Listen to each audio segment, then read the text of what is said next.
Hi friends, कैसे हैं आप लोग। मेरा नाम Hariom Gupta. Welcome to HG all information. तो आई होप आप लोग अच्छे होंगे। तो फ्रेंड्स, आज की वीडियो है pharmaceutical inorganic chemistry first semester का प्रीवियस ईयर क्वेश्चन पेपर है, ठीक है। और इसमें जो प्रीवियस ईयर क्वेश्चन पूछे गए हैं, किस टाइप से पूछे जाते हैं, वही सब हम देखेंगे। बाकी इससे पहले मैंने human anatomy and physiology first का भी वीडियो बना दिया है। अगर आपने नहीं देखा तो आपको लिंक डिस्क्रिप्शन मिल जाएगा, देख लेना। बाकी चलो देखते हैं यहाँ पे सभी क्वेश्चन को। आखिर आपको इससे अंदाज़ा मिल जाएगा कि एग्जाम में क्वेश्चन कैसे पूछे जाते हैं, ठीक है। अगर आप लोग 2-3 साल के क्वेश्चन पेपर को भी तैयार कर लेते हो तो आपको फर्स्ट सेमेस्टर निकालने में कोई दिक्कत नहीं होगी, ईजिली आप पास हो जाओगे। तो क्वेश्चन नंबर सेक्शन ए से देखते हैं। तो इसमें टोटल 3 सेक्शन होते हैं, सेक्शन ए और बी सी। ए में होते हैं आपके 10 क्वेश्चन 2-2 नंबर के, और सेक्शन बी में आपके होते हैं 3 क्वेश्चन जो कि 10-10 नंबर के होते हैं और 2 करने होते हैं, और सेक्शन सी में आपके 7 क्वेश्चन होते हैं, उनमें से आपको 5 करने होते हैं, ठीक है। तो देखते हैं क्वेश्चन नंबर 1 को इसमें सेक्शन ए के। तो यहाँ पे क्वेश्चन नंबर 1 है फ्रेंड्स, पूछा क्या है, what is pharmacopoeia, analyst different pharmacopoeias, ठीक है। तो व्हाट इज़ फार्माकोपिया, फार्माकोपिया क्या है उसके बारे में बताना है। और वो इसमें कभी कभी क्वेश्चन ऐसे पूछ देता है, British pharmacopoeia, BP, IP, USP ऐसे, ठीक है। तो आपको उन सभी फार्माकोपिया के बारे में बताना पड़ेगा। एनालिस्ट मतलब आपकी कौन कौन सी वैल्यू इनमें जुड़ी थी, उनका डेट सब, वही मतलब आपको एडिशन वगैरह बताना होगा, ठीक है। और 2-2 क्वेश्चन 2 नंबर में है तो आपको 2 से 4 लाइन लिखना होगा इसमें। और यहाँ पे आपका आ जाएगा नेक्स्ट क्वेश्चन जो है, what is limit test, limit test क्या है। फिर उसके बाद व्हाई आर दे आर परफॉर्म्ड, और कैसे परफॉर्म किया जाता है, यही आपको बताना है, ठीक है। लिमिट टेस्ट जैसे आपका आयरन हुआ, आर्सेनिक हुआ, इसके साथ साथ आपके सल्फर, क्लोराइड, यही सभी आयरन टेस्ट हैं। वो तो 10-10 नंबर में भी कभी आ जाते हैं। अधिकतर जो होता है आपका आर्सेनिक आता है या तो आयरन लिमिट टेस्ट। बाकी व्हाट इज़ लिमिट टेस्ट हर बार ही काफ़ी आपने देखा होगा, आता है 2 नंबर में, तो आप लोग इसकी डिफिनेशन याद कर लेना। और क्वेश्चन नंबर 3 है, right WHO A composition of ORS। तो ORS को आप लोग जानते हो, ओरल रिहाइड्रेशन सॉल्ट, ठीक है। डिहाइड्रेशन सॉल्ट जो होता है आपका सोल्यूशन। और WHO वर्ल्ड हेल्थ ऑर्गेनाइजेशन जो कंपोजिशन देता है, मतलब कि ORS बनाने में कौन कौन से कंपोनेंट यूज होते हैं और कितना उसका जो फार्मूला सिंपली समझ सकते हो वो बताना है। इसके बाद डी क्वेश्चन है, state the ideal properties of buffer solution. तो आपके बफर सोल्यूशन के बारे में आइडियल प्रॉपर्टी बताना है, कौन सी वजह से उसका मतलब pH वगैरह चेंज नहीं होता है। उसके बाद है आपका व्हाट इज एल्कोहार्डिया, हाउ टू ट्रीटेड। एल्कोहार्डिया जो रोग होता है कैसे ट्रीटेड होता है, यही आपको बताना है।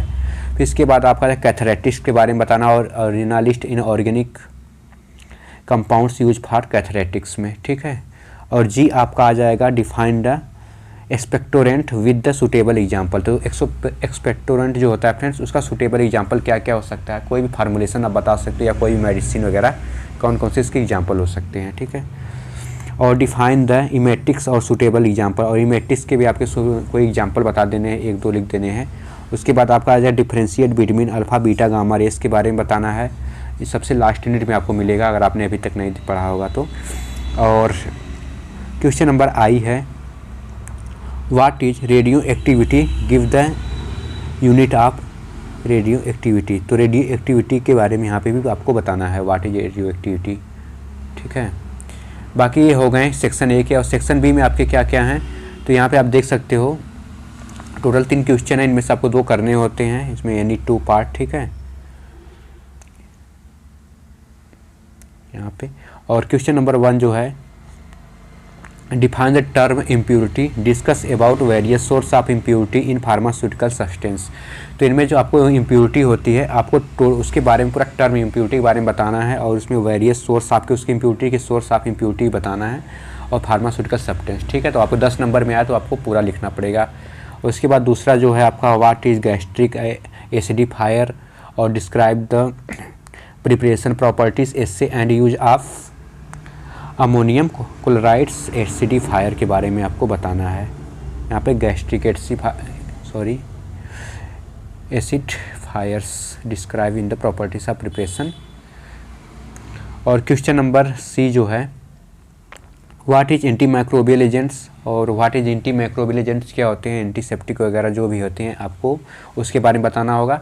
बाकी जो एंटी माइक्रोबियल वाला है आपको 3rd सेमेस्टर में माइक्रोबायोलॉजी में इसको डिटेल में पढ़ना होगा, तो वहाँ पे आप लोग अच्छे से देख लेना। बाकी अभी के लिए आप इससे पढ़ लेना, इंपॉर्टेंट क्वेश्चन है, 10 नंबर में आ जाता है।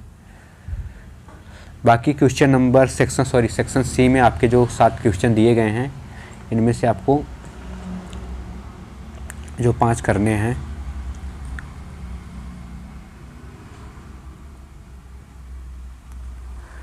Describe the affairs principle reaction and procedure involve in the limit test for arsenic. तो यहाँ पे आपको आर्सेनिक टेस्ट के बारे में बताना है। कभी कभी ये 10 नंबर में भी आपका आ जाता है, ठीक है। और इसके बाद है question number B, define the electrolytes write composition of important physiological ion, describe the function of sodium, potassium and calcium as major electrolytes. और इसके बाद है question number C, what is antacid, describe the preparation, properties and use of sodium bicarbonate and antacid. तो antacid के बारे में भी आपको बताना होगा क्या क्या होता है, व्हाट इज इसका प्रिपरेशन, प्रॉपर्टीज और इसका सोडियम बाइकार्बोनेट एज एंटाएसिड क्या होता है, ये बताना है। तो 7 नंबर में है, तो इसको भी आपकी काफ़ी बड़ा लिखना होगा, ठीक है। और क्वेश्चन नंबर डी है, discuss the method of preparation, properties, assay and storage of composition use for फाइजनी, ठीक है।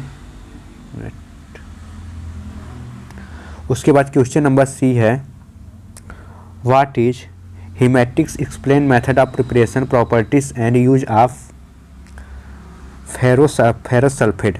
तो अब फेरस सल्फेट के बारे में भी आपको बताना होगा, कभी कभी फ्लोराइड में भी क्वेश्चन आ जाता है, ठीक है। और इसके बाद है क्वेश्चन नंबर एफ है, write the precaution to be the taken during the handling and storage of radio activity substance. तो रेडियो एक्टिविटी जो सब्सटेंस होते हैं उनको कैसे हैंडल वगैरह किया जाता है या कैसे रखा जाता है किस इन्वायरमेंट में, उसके बारे में बताना है। उसके बाद जी आपका discuss the detail about pharmaceutical application radio active substance with example. इसके बारे में आपको पूरा बताना है, उसके साथ साथ आपको एग्जाम्पल भी बताने हैं। तो फ्रेंड्स ये थे सभी क्वेश्चन सेक्शन ए, बी और सी के। बाकी आप लोग अच्छे से तैयार कर लेना और ऐसी प्रिपरेशन करना, प्रीवियस ईयर क्वेश्चन को ध्यान में रखते हुए इजीली आपका एग्ज़ाम क्लियर हो जाएगा। बाकी किसी और क्वेश्चन पेपर में जानना, कुछ और जानना है एग्ज़ाम के बारे में, तो आप लोग कमेंट करना। बाकी मिलते हैं नेक्स्ट वीडियो में, तब तक के लिए जय हिंद।